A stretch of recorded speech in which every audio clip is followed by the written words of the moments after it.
Four, 3, 2, 1, go. Hey guys, Ranch here bringing on Starcraft commentary. This is going to be the first semifinals of the Nate MSL. Kwanro against Flash. Starting off on odd eye, we're going to have Kwanro at the lower right-hand corner as the purple zerg. We're going to have Flash at the upper left-hand corner as the brown terran. And wow, am I ever excited. I got to say, I am really excited to see the semifinal. We're nearing the end of this MSL, and out of the 3 that I've casted, so far this one has probably been the most exciting, just the most excitement given to it. Not saying there's been necessarily the best games, but there have been some damn impressive series, damn fine games, and just it's been an MSL with a lot of potential. Despite some upsets early on, it somehow still managed to come through. You know, Bisu, Stork knocked out early. Other good players that you want to stay around, not even some of those not even getting to the MSL. Lita, Fantasy, they're not around. You know, guys like this, kind of being without them is a little bit depressing, but you got an awesome semi-final lineup. And really, there are clear favorites, both fan favorites and which are also just the clear favorites to win the games. But overall, I still think there are the players that the fan favorites are facing off against can definitely bring an upset. We have Kwanro against Flash here. Kwanro upsetting Flash in the last MSL in the round of 16, beating him in his best of 3. Flash definitely wants revenge here, wants to show that that was a fluke, while Kwanro, meanwhile, wants to definitely show that that was exactly not a fluke. Going to go out for a 12 hatch here. Of course, Flash going for racks into expand almost every single time lately. And Kwanro's going to take advantage of that. Going to go for an early 12 hatch. Try to play economically. Most likely going to go for 2 hatch, 2 base build, that's for sure. On this map, I'm assuming it's going to be Mutalisks, although it can be a little bit tough. Take advantage of your opponent's position that way. We're going to see Flash putting down his command center first. Okay, wow. Flash, I thought he was going to go for racks. I completely missed the fact that he actually didn't put down racks. He's going to go for 14 CC. Wow, reading. Kwanro has been playing more economically lately than he's usually used to seeing from him. On a 2-player map, usually be very, very wary of doing something like this against Kwanro. Kwanro would tend to go for maybe a 9 pull, maybe an over pull, get some early wings out there. But Flash, feeling fairly confident, has an SCV scout inside of Kwanro's base. So he's going to go for 14 CC. This completely counters Kwanro's 12 hatch here. First rack's just now on the way. He's going to complete the wall with another supply depot.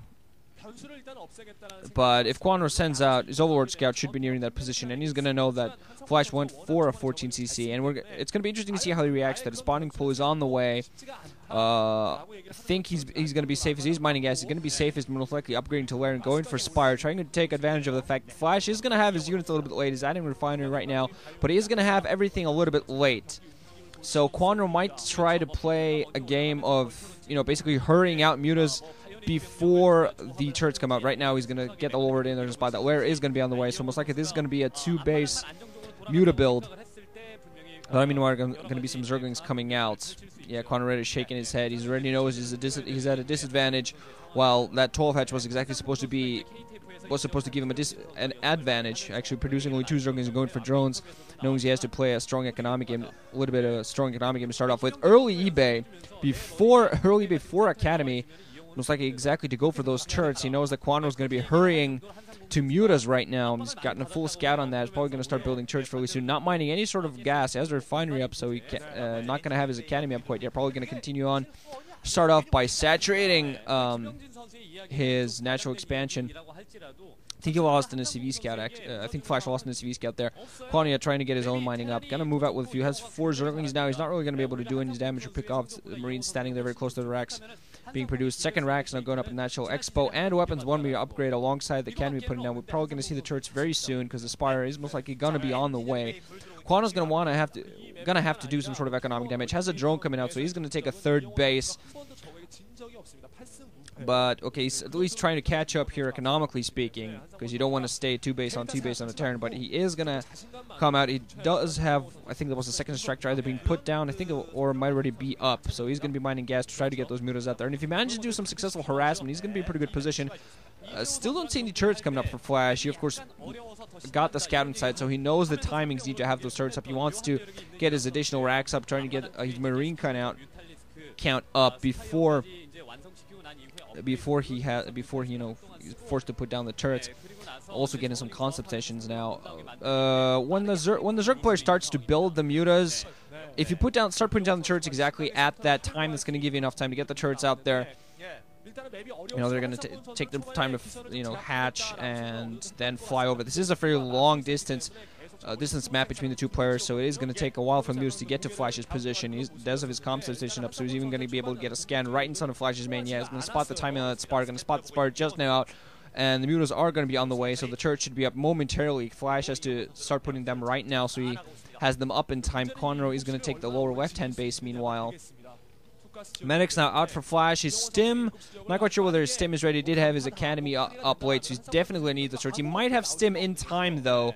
It's going to take in time before the mutas come knocking at his door. We're going to float his racks up to add it to his other two racks, at his main. I'm sorry. Mutas on the way. He also saw him put down a bunker at the front of his natural expansion, just to protect a little bit. Going to put 4 marines inside of that. Meanwhile, does have a few turrets up. Going to get his Medic Marines inside of his base. Should have stim. Can't see, unfortunately, due to the screen at the north, because that screen in the way. Can't actually see whether it's up. But first turret is up. Mu's going to fly back, get some reinforcements. Second turret is going to come up in time before it gets taken out. But Flash is going to start off by engaging the initial turret. Kwanro going to start off by engaging the initial turret. Takes that down. There are a few Marines there. Still not sure whether they have stim or not. More turrets meanwhile being put down inside the main, so the mutas can't take advantage of position. Second turret meanwhile being put down natural expansion. They're going to continue engaging the turret. There are some marines on all sides engaging, firing at the mutalisks, but the mutalisks are pretty much coming in piecemeal one at a time, so that's going to give the mutalisks a lot of free position to